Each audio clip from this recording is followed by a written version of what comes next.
All right, we'll just jump into it. I just want to thank everybody for taking the time to watch this interview here with, we have Mitch Weinstein on with us, and I'll let him introduce himself here in a little bit. As you can see, he's a very busy man. He's got a lot of business going on around him, and so we want to respect his time. So Mitch, let's just jump right into it. And if we get started, could you just tell me a little bit about yourself and about your business? I operate Innovations Health and Wellness in Lawrenceville, New Jersey. We are a new CoolSculpting provider to Zeltique. We've been operational since last October. Things are going great so far, and we're looking into possibly even getting a second machine in the next 30 to 60 days. So everything's going great. Oh, that is awesome. That is terrific. And you said how long you've been in business with the CoolSculpting side of things?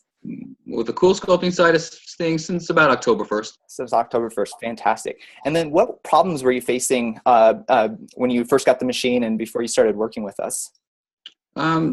Before we started working with you, we were relying more on traditional advertising, local newspapers, things like that. And then we realized early on that we really needed to be more innovative as to how we go about getting qualified prospects in the door.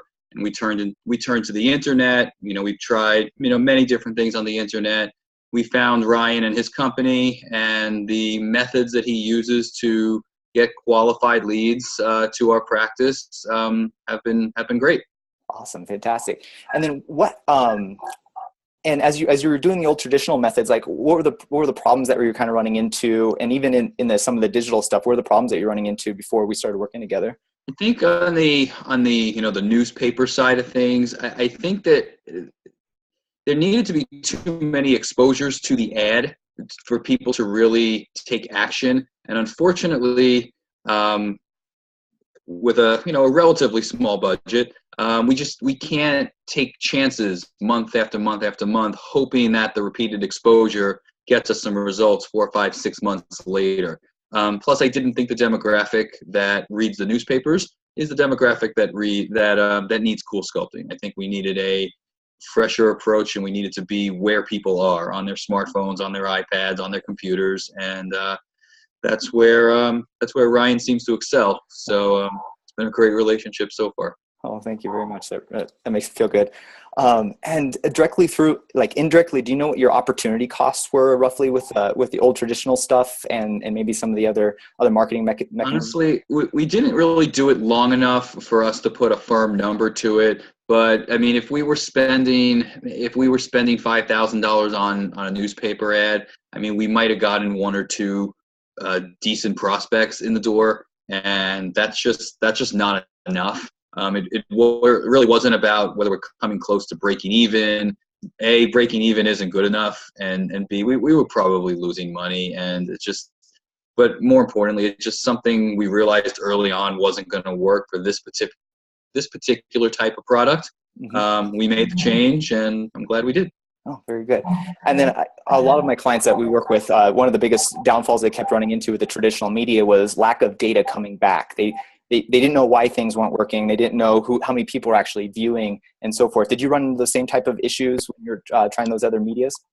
Well, not so much, because we track our ads. We put a tracking code in all of the ads. So when calls come in, we know what paper it's coming from.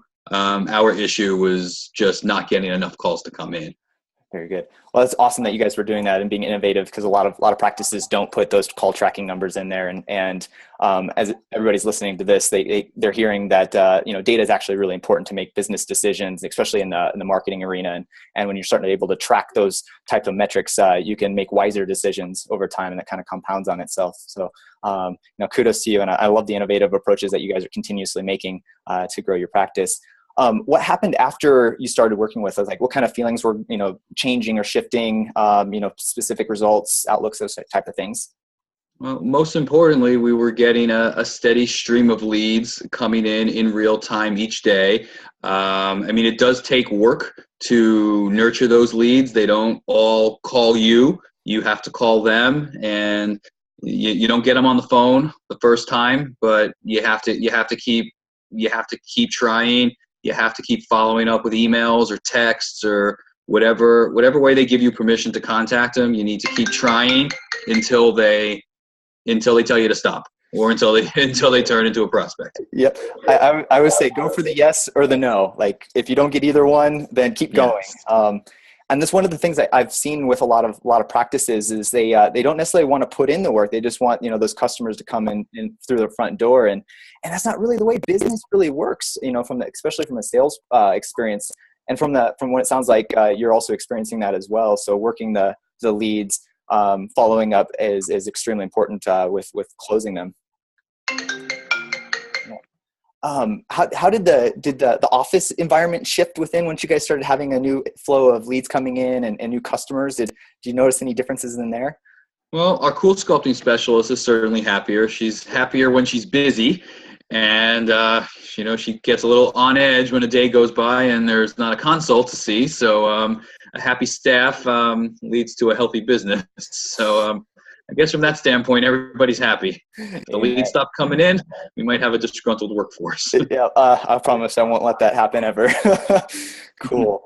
Okay, and then so we helped to solve a big problem of generating leads. Started bringing in new consults, and then consults closing to sales. Do you know roughly what kind of return on investment you've seen from the leads that you purchased so far? I would probably put it at 3-4 times ROI. For every 1,000 we spend, we probably bring back 3 or 4, which is pretty remarkable. Awesome. And that's just on the front end of the sale, too, is your first time acquisition of the customer, not necessarily the lifetime value. Yeah, we're not deep enough into it to really know what that number is yet, but we'll see how good our sales team is at selling long-term products to our clients. Time will tell. Wonderful, absolutely, and that laser focus is a big driver. Leads to appointments, appointments to sales, and then the 3 R's: reviews, referrals, and repurchases. And I've seen when clinics work on that laser approach, their business results get better, their sales improve, their online reputation improves, and they become that go-to place for body contouring and cool sculpting. And I'd love to continue to help you guys through that process and maximizing that. And then one of the last questions that I have too is, what did you kind of get from working with us, other than the leads and the business and so forth? What are some of the intangibles? Well, I realize that there's a way to do things other than what everybody else is doing. Everyone else puts ads in papers, places ads on the radio, does Google AdWords, boosts a post on Facebook, and clearly there are different ways to get the same results, and Ryan is really good at finding those ways and those niches, and I don't ask questions. He gets the job done, and it's paying off for us. Do you think they get the same results or better results? Just to clarify.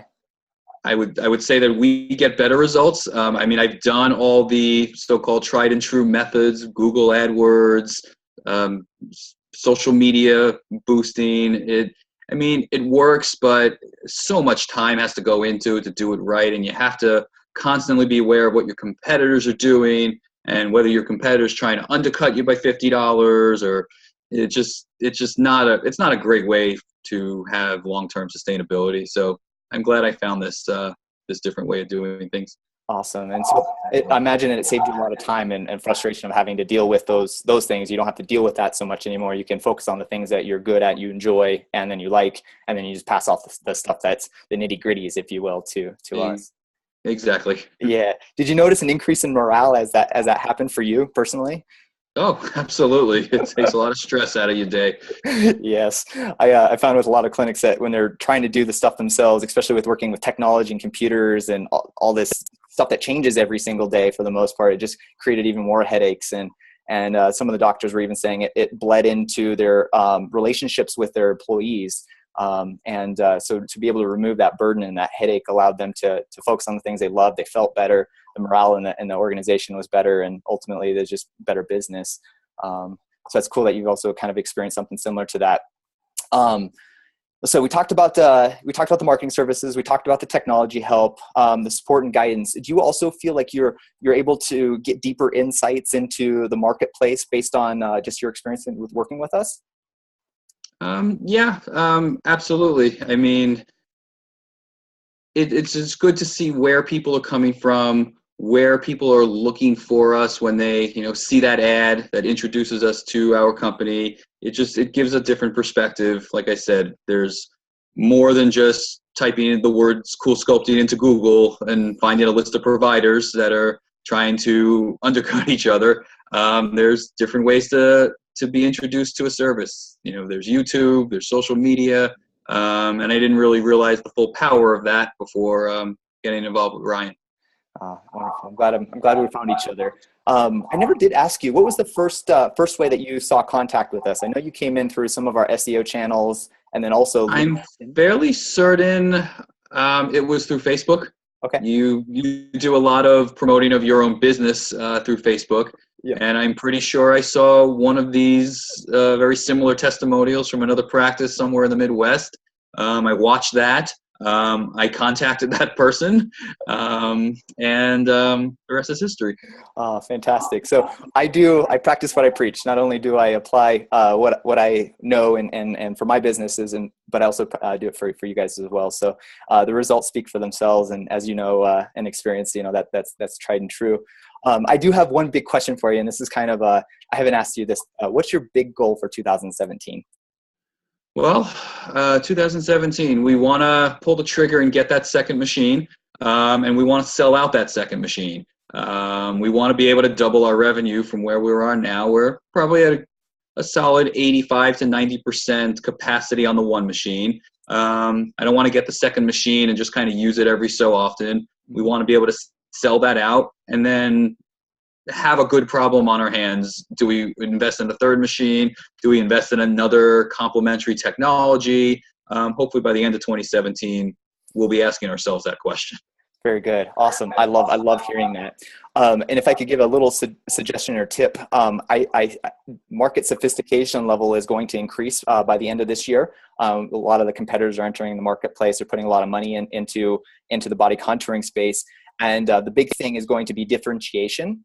And how can we differentiate from our competitors, and what are the ways that going about doing that? One of them is what we found is buying a complementary device that will work in tandem with CoolSculpting, provide maybe a little bit extra benefits or just some way to differentiate so that you can have a unique message that stands out and really keeps, you don't become a commodity in the marketplace with everybody else who's competing for this and that. You have something to differentiate, and I'd love to test with that and try different things with you and your organization and help you guys maximize revenue and ultimately increase the lifetime value.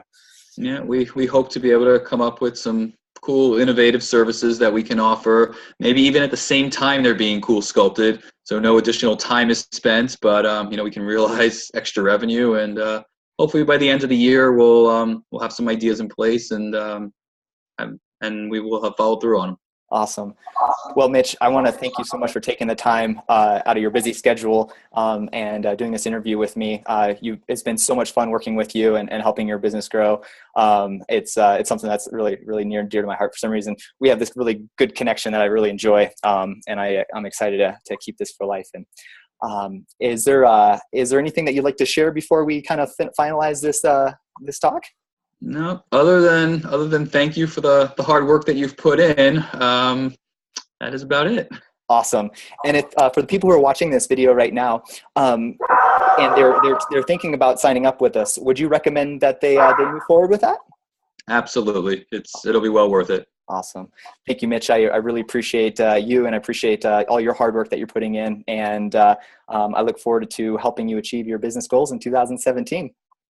Okay. Thanks, Ryan. Thank you.